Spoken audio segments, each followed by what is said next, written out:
Hello po mga kababayan, si Dante Maravillas. O nag-react na si Sara Duterte sa naging affidavit po ng aligasyon ng kanyang dating alleged bagman na si Ramil Madriaga. Inabot ng almost 3 weeks.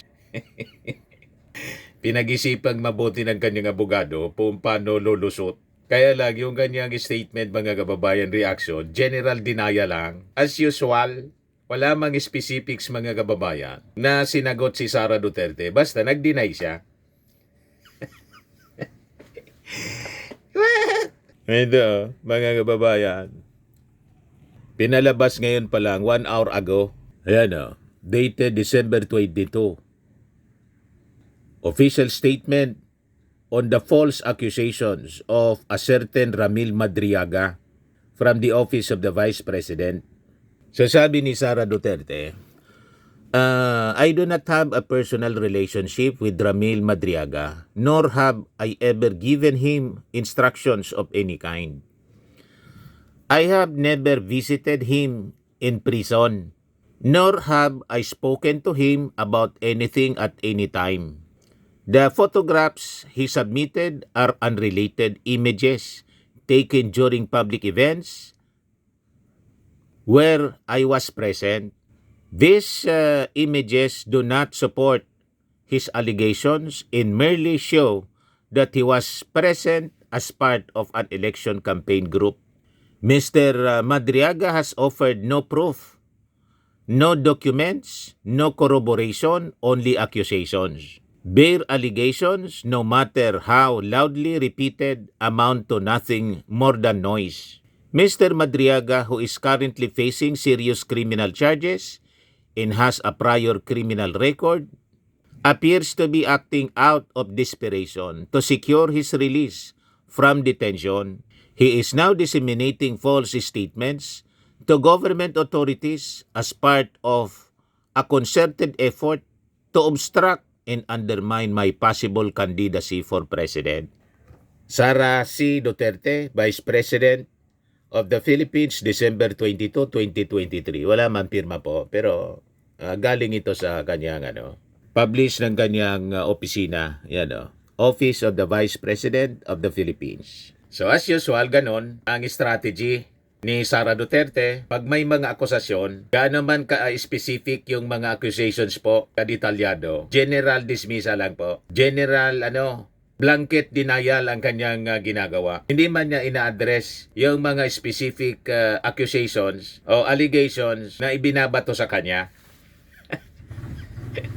Di ba? Ganon yung mga previous po sa confidential funds, sa issue ng confidential funds. General denial lang. So sabi ni Sara, itong mga photographs daw na sinubmit, unrelated images taken during public events, kung saan nandun siya. Ito yung mga pinost kasi mga kababayan ni Madriaga. Mga public events lang naman yan. Hindi man siya nag-deny na naging parte si Madriaga ng election campaign group. Ayan Pero may picture na pinost si Madriaga na hindi man parte ng public event po. Yung video call. Di ba? Ayan video call, mga kababayan, ni Madriaga with Sara Duterte. At ang sabi niya, yung kanyang mga communications with Sara Duterte based sa kanyang affidavit, yung mga ebidensya nandun sa kanyang cellphone na nakadeposito sa sa RTC Manila. So, importante ma-retrieve yun, mga kababayan, para patunayan yung mga aligasyon, mga kababayan ni Madriaga, laban kay Sara Duterte na dinideny ngayon. May blanket denial si Sara Duterte. But anyway, mga kababayan, sabi ni Madriaga doon sa kanyang unang affidavit, I reserve the right to submit another affidavit on other matters pertaining to VP Sara Duterte, Attorney Manasseh Manscarpio, yung asawa ni Sara, Colonel Dennis Nolasco, Colonel Raymond Dante Lachica, Ombudsman Prosecutor Ryan Ray Kilala, OBP spokesperson Reynold Monsayak, and other persons who were involved in the distribution and delivery of money and other related matters. Kasi 'di ba, inaakusa sa aligasyon mga kababayan na sinumpa ang salaysay affidavit ni Madriaga, inaakusa niya itong si Sara Duterte na tumanggap ng campaign fund mula sa operasyon ng Pogo at saka sa droga. Ayan o. Funding from Pogo operations, the funding for the ISIP Pilipinas National Campaign 2021-2022 along with other parallel groups came from Pogo operations.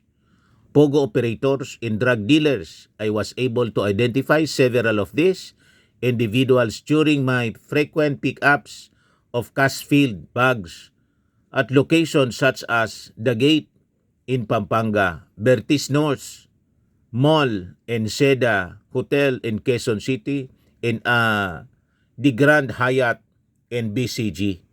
Una yung delivery niya na ang sabi, handed to me portions of the money amounting to around 33 million to 35 million per duffel bag to be delivered to various people.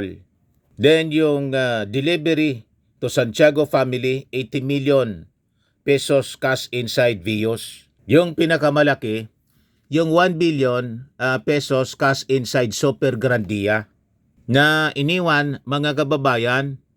Yan, around the first quarter of February 2020, I was instructed by Master Sergeant Canlas, a PSG officer whom I came to know in Davao, to pick up a Super Grandia at Jollibee Kamuning, Quezon City and deliver it to a car wash along Daang Hari, Muntinlupa City.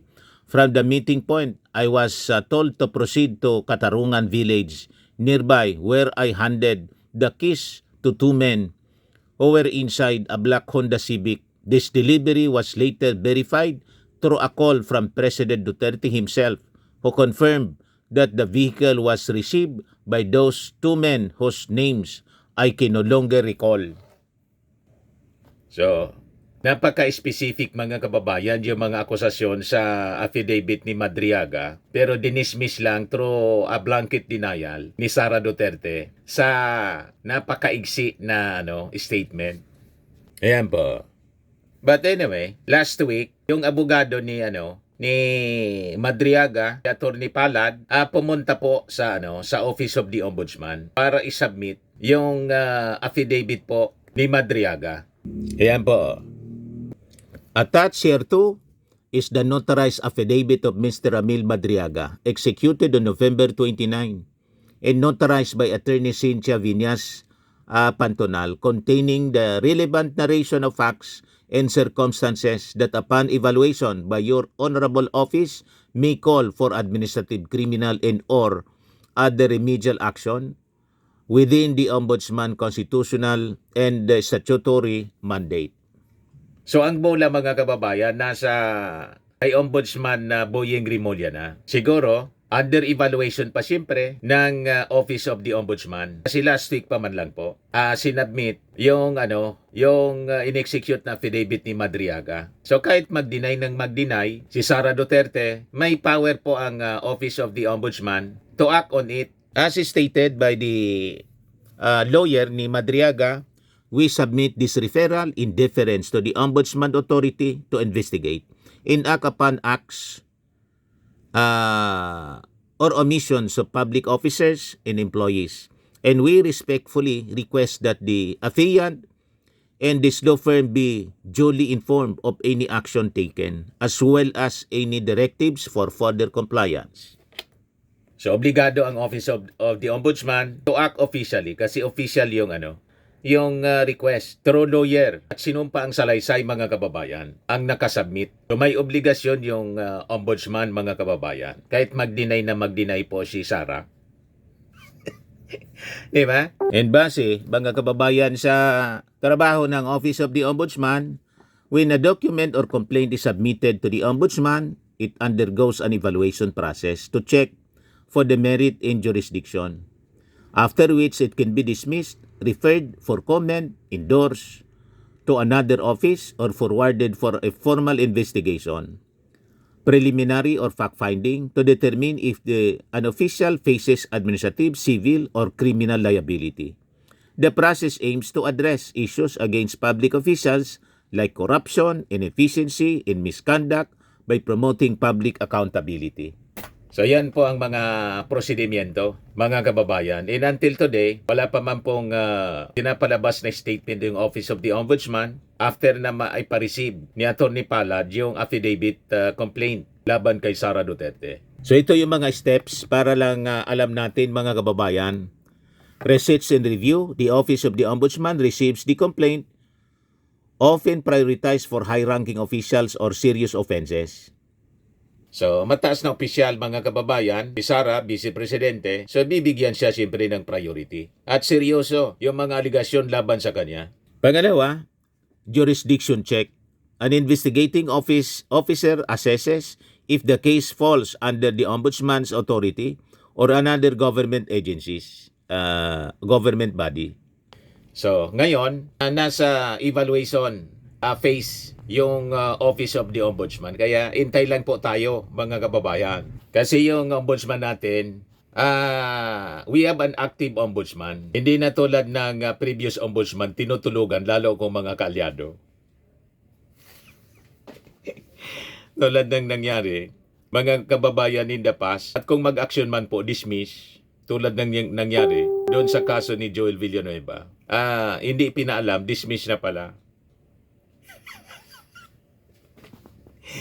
O diba, mga kababayan? Pero ngayon, hindi sila lulusot sa mapagbantay na mga mata ni Boyeng Rimulya.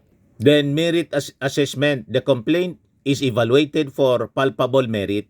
Kung may merito ang kaso, ang reklamo. Kaya hindi pwede, pang ano lang po yon, pang publicity lang, mga kababayan, yung statement ni Sara Duterte. Obligado sila, once na halimbawa pinatawag ng Office of the Ombudsman, obligado yung legal team ni Sara na sagutin. Kasi, mga kababayan, formal yung reklamong final. Diba po? Sa Office of the Ombudsman. So, ang possible actions after evaluation, mga kababayan, pwedeng i-dismiss kung hindi sufficient yung ebidensya sa reklamo o walang merito. It can be dismissed outright.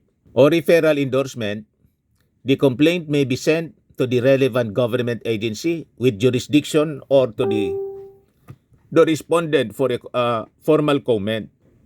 Then, fact-finding investigation, siyempre, the case can be forwarded for a deeper investigation, potentially leading to a preliminary investigation.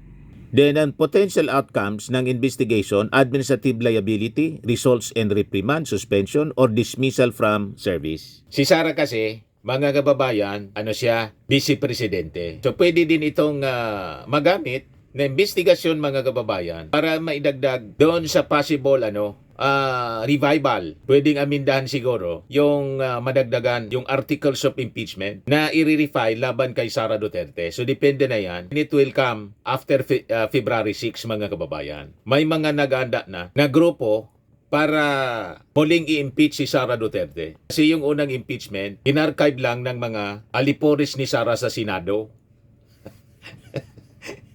Di ba? Ngayon, mababawasan na yung mga aliporis ni Sara sa Senado dahil yung iba naharap, mga kababayan, sa kaso in relation sa flood control, scandal, halimbawa si Chis Escudero, si Joel Villanueva, si Mark Villar. So nakalinya sila, mga kababayan. Si Bato naman po nagtatago na at si Bongo malamang madamay doon sa ICC. Di ba? So mababawasan na po yung mga alipores ni Sara sa Senado. So, civil liability requires payment for damages. Criminal liability may lead to prosecution. Graft and corruption cases filed with the Sandigan Bayan resulting in fines or imprisonment. Si Sara kasi Vice Presidente, impeachable official, so magagamit ito, mga kababayan. Kasi sabi ng mga legal experts, ang impeachable official, pag incumbent pa, hindi pa siya pwede. Immune from suit pa siya, pero sabi ng iba, pwede namang simulan yung investigasyon. So that later on, wala na siya sa posisyon, di ipagpatuloy ang kaso laban sa kanya. Ganon lang yon. Pero magagamit na itong investigation, mga kababayan, sa impeachment, possible impeachment case, refiling laban kay Sara Duterte. So ang mga key powers ng Ombudsman sa Pilipinas mag-imbestiga, and prosecute cases of graft corruption and other unlawful acts ng mga public officials can file cases sa Sandigan Bayan or sa Anti-Graft Court acts as a graft prevention office recommending ways to eliminate inefficiency and mismanagement. So, very powerful ang ombudsman. Kaya, nang si Ombudsman Boying Rimulya mag-apply po, hindi magka-aligaga mga kababayan. Si best friend ni Sara, Amy Marcos, para harangin si Boying, hindi man nagtagumpay. O, diba, mga kababayan? So, hintayin na lang po tayo. Kasi itong mga statements ni Sara, pinalalabas na denial, hindi man po ito obra. She has to answer in the proper forum, mga kababayan. Kasi, yung reklamo sa kanya, under oath, in-execute, under oath, isang affidavit po. Formal ang reklamo at requesting for formal investigation sa Office of the Ombudsman. Kumbaga, itong mga statement na to, pampolitika lang ito, mga kababayan. Wala man itong epekto sa magiging aksyon ng Office of the Ombudsman. At wala din siya, mga kababayan, na in-address na specific allegations, kundi general denial lang. The usual blanket denial na ginagawa niya sa pamamagitan ng mga press releases, interview, or official statement po. So anyway, abangan na lang po natin yung magiging reaction ng kampo ni Madriaga kasi kalalabas pa lang ito. At syempre rin ang ating mga officials, lalo na yung Palasyo Malacanang, syempre, itatanong uli ito ng mga reporter sa press briefing mamaya. Kung mayroon mamayang press briefing sa Jose Castro. Okay po? So itong ating short video, mga kababayan, natin sa inyo nitong napakagandang product from Australia. I am amazing pure organic barley powdered drink mix from Australia. Mainam po ito sa mga cancer patients at saka for cancer prevention na rin po. Yung mga gusto na mag-try, mag-business o mag-order nito, mag-message na lang po kayo sa amin, sa aking anak na architect entrepreneur Riz Maravillas. So lagi nating tatandaan, mga kababayan, sa buhay, you become what you believe. Paki-share na rin po, like and share na rin po ninyo ng ating video para marami po na ma-inform tayo at malabanan natin yung mga black propaganda, fake news dito po sa social media. Ako po si Dante Maravillas. Bye-bye. God bless.